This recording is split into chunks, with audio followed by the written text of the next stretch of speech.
नमस्कार दोस्तों, स्वागत है आपका मेरे चैनल कॉमिक्स लाइफ में।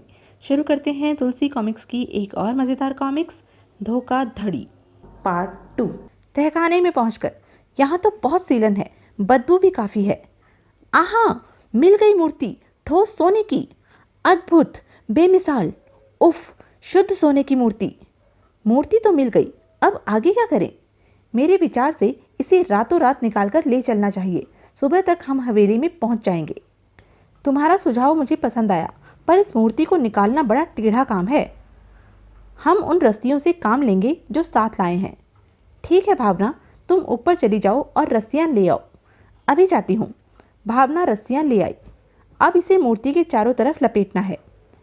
सातों मित्रों ने मूर्ति को रस्सी से बांधा और उसे फर्श पर गिराने लगे। बंध गई, अब इसे ऊपर ले चलना है। तो चलो काम में लग जाओ। वह लोग पूरा जोर लगाकर मूर्ति को ऊपर ले जाने लगे। काफ़ी प्रयत्नों के बाद वह लोग मूर्ति को मंदिर के बाहर ले आए। शुक्र है मूर्ति ऊपर तक तो पहुंच गई। हाँ, पर अब थोड़ा आराम कर लेना चाहिए, इतने में ही थककर चूर हो गए हैं। सातों वहीं बैठकर सुस्ताने लगे। वकार को यहीं बुला लो। मनीष जोसेफ वकार वारसी को बुला लाया। अरे, तुम लोग मूर्ति निकाल लाए? हाँ, पर काफ़ी मेहनत के बाद। कुछ देर आराम करने के बाद चलो अब इसे जीप तक ले चला जाए। आठों मित्रों ने मिलकर अथाह परिश्रम से मूर्ति को एक जीप पर रख दिया। तभी अचानक धाएं धाएं धाएं। ओह, हम लोग बंदूकें भी नहीं लाए हैं, यह कौन हो सकते हैं? उसी समय कुछ हथियारबंद साए वहां प्रकट हुए। कौन हो तुम लोग? यह वही नकाबपोश थे जो पहले हवेली में भी उनसे मिल चुके थे। इस समय इनकी संख्या 10 थी। बहुत खूब, हमारी जिंदगी भर की भाग दौड़ पर आप इस तरह पल भर में पानी फेर देना चाहते थे ठाकुर साहब? तो तुम? हाँ ठाकुर साहब, हम लोगों को उसी समय संदेह हो गया था जब वह बदमाश आपकी हवेली में गया था। मुझे विश्वास था कि उसने आपको इस बहुमूल्य मूर्ति के बारे में बता दिया होगा या फिर वह डायरी दे दी होगी, और हमारा विश्वास ठीक निकला। 2 दिन बाद आप सब हवेली से गायब हो गए और हम लोग आपका पीछा करते हुए यहाँ आ पहुँचे। हा हा हा हा। लेकिन तुम इसे इतनी आसानी से नहीं ले जा सकते। आप हमारा क्या बिगाड़ सकते हैं ठाकुर? वैसे भी आप दौलतमंद हैं। इतनी दौलत का आप क्या करेंगे, जबकि इसी दौलत से हम साधारण लुटेरों की किस्मत चमक सकती है। तुम इस मूर्ति का क्या करोगे? वैसे भी तुम इसे आसानी से बेच नहीं सकते, वरना कानून से बचना मुश्किल हो जाएगा। हम इसके कई टुकड़े करके बेचेंगे। पर हमने भी इस काम में मेहनत की है, बल्कि हमने ही इसे खोजा है। यदि वह डायरी हम नष्ट कर देते तो? हम इससे इनकार नहीं कर रहे हैं, इसलिए एक विचार पेश कर रहा हूँ। आप लोग भी इसमें अपना हिस्सा लगा लें। यह सुझाव हमें पसंद है। देखिए, हम 10 हैं और आप 8 हैं। कुल 18 हिस्से सबको मिल जाएं तो बेकार के खून खराबे से हम और आप दोनों ही बच जाएंगे। यानी जब तक मूर्ति बिक नहीं जाती तुम हमारे साथ ही रहोगे? इसके लिए भी एक रास्ता है। आप इस मूर्ति की कीमत का अंदाजा लगाकर 18 हिस्से कर दीजिए, जिसमें से 10 हमें देकर मूर्ति आप ही ले जाइए। तुम्हारी बात हमें पसंद आई। हम तुमको कैश रुपए दे देंगे, शेष हमारा सिरदर्द होगा। ठीक है, परंतु इसका क्या प्रमाण है कि आप अपने वचन पर अटल रहेंगे? यदि हमने हेरा फेरी की तो तुम लोगों के हाथ में हथियार तो हैं ही, फिर हमने जो सौदा तय किया है उससे मुकरना कायरों का काम है। ठीक है, अब बताइए कि आप हमें कितनी कीमत देंगे इस मूर्ति की? यह 7 मन वजनी है। हम 18 लोग हैं, क्यों ना 4-4 लाख सबको दे दिए जाएं। इस प्रकार 72 लाख रुपए के 18 हिस्से हो जाएंगे। मेरे विचार से मूर्ति की इतनी ही कीमत होगी।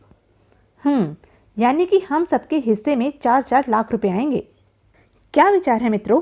4 लाख की रकम मेरे विचार से तो काफ़ी है ही, साथ ही मूर्ति को बेचने के झंझट और रिस्क से भी हम लोग बच जाएंगे।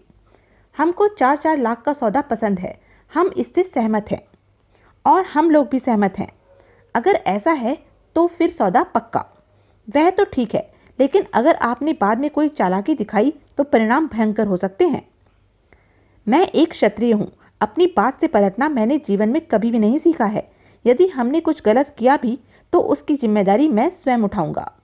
Okay, that's all right. पर यह तो आपने बताया ही नहीं कि 40 लाख रुपया आप हमें कैसे देंगे। हम मूर्ति को लेकर अपनी हवेली चलते हैं, वहाँ मैं 40 लाख का चेक दे दूंगा।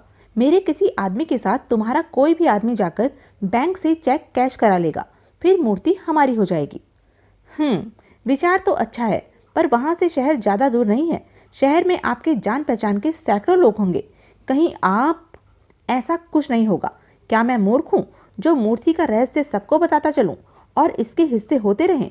पर हाँ, वहाँ अगर तुमने रुपयों और मूर्ति दोनों ले लिए तो? हम लुटेरे जरूर हैं, पर हमारा भी ईमान है। आप हम पर विश्वास रखिए। ठीक है, हम विश्वास कर लेते हैं। अब हमें चलना चाहिए। पहले मूर्ति को तिरपाल से ढक दीजिए, वरना रास्ते में बेमतलब कोई भी पखेड़ा हो सकता है। ओह, मैंने यह तो सोचा ही नहीं था। मूर्ति को तिरपाल से ढक दिया गया। अब चलो।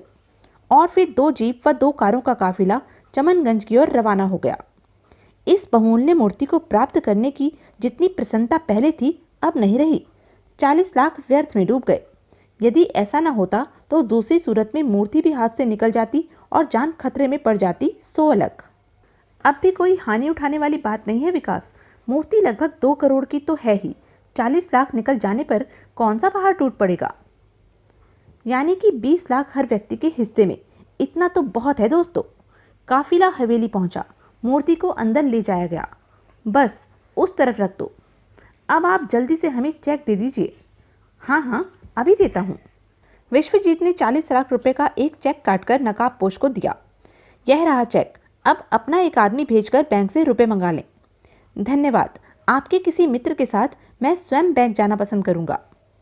नम्रता, तुम इसके साथ चली जाओ। ठीक है, चलो। उन दोनों के जाने के बाद, बब्बू, कॉफ़ी बनाकर ले आओ सबके लिए। जी मालिक, अभी लाया। कुछ देर बाद सभी कॉफ़ी पी रहे थे। कॉफ़ी आप ही लोग पीजिए, हम नहीं पियेंगे। वैसे हम लोगों का तो सौदा तय हो गया, पर आप इस विशाल मूर्ति को बेचेंगे कैसे? यह हमारा सिरदर्द है। फिलहाल अभी कुछ सोचा नहीं। लगभग 1 घंटे के बाद नम्रता वापस आई। काम हो गया विश्वजीत। Very good. इस समय यहाँ 40 लाख कैश और वह मूर्ति। यह लोग हथियारों से लैस हैं, कहीं रुपयों के साथ मूर्ति भी न ले लें। नकाबपोश ने सभी से हाथ मिलाया और फिर विश्वजीत से बोला, इस सहयोग के लिए हम आपका धन्यवाद करते हैं। बिना खून खराबा किए ही हम सबका कार्य पूरा हो गया। हमें भी प्रसन्नता है कि आप लोग वादे से मुकरे नहीं और सौदे की ही रकम ले जा रहे हैं। फिर 10 नकाबपोश वहां से चले गए। उनके जाने के बाद उफ, चलो बला छूटी। वादे के पक्के लोग थे, नहीं तो मेरा दिल हर पल धड़क रहा था। फिर भी सौदा महंगा नहीं रहा। तुम महंगे की बात कर रहे हो, जबकि हमने उन्हें मूर्ख बना दिया है। 7 मन सोने का मूल्य फिर भी 2-3 करोड़ तो होगा ही। हाँ, यह तो है ही। अब आगे क्या सोचा है? हम इस मूर्ति के टुकड़े करके चोर बाजार में बेच देंगे। जो मिलेगा उसमें से 40 लाख अलग करके बाकी रुपए 8 व्यक्ति बराबर बांट लेंगे। हमें मंजूर है। तभी चौकीदार मनोहर अंदर आया। साहब, आपके नाम का पत्र। किसने दिया? फाटक पर पड़ा हुआ था साहब, आपका नाम देखकर उठा लाया। ठीक है, तुम जाओ। अच्छा साहब। विश्वजीत ने लिफाफा खोला। उसमें एक पत्र था। अरे नहीं, यह नहीं हो सकता। क्या हुआ? किसका पत्र है? यह पीतल की मूर्ति है। क्या? पीतल? तो तुम पत्र पढ़कर तो सुनाओ। पत्र पढ़ा गया, जिसमें लिखा था, प्रिय मित्रों, शानदार सहयोग के लिए हम आपके आभारी हैं। वास्तव में 40 लाख रुपए की रकम कम नहीं होती है। इसके बदले में मैं आपको एक सिरदर्द से मुक्त करना चाहता हूँ। वह मूर्ति शुद्ध पीतल की है, जिस पर सोने का पानी चढ़ा हुआ है। इस योजना का मुख्य पात्र वही अजनबी है जिसने आपको डायरी दी थी। डायरी उसी ने लिखी थी। मूर्ति भी 2 दिन पहले तहखाने में रखी गई थी। आगे आप स्वयं समझदार हैं। वैसे मैं विश्वास करता हूँ कि आप हमारे एहसानमंद होंगे, क्योंकि आप बेकार में मूर्ति के टुकड़े टुकड़े करके उन्हें बाजारों में लिए फिरते। अच्छा, अब विदा। आपका हमदर्द दोस्त। सारी मेहनत पर पानी फिर गया। 40 लाख का चूना लग गया। उफ, हाय रे सोने की मूर्ति। तो यह थी तुलसी कॉमिक्स की एक मज़ेदार कॉमिक्स।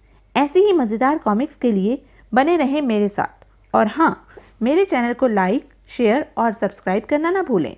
धन्यवाद।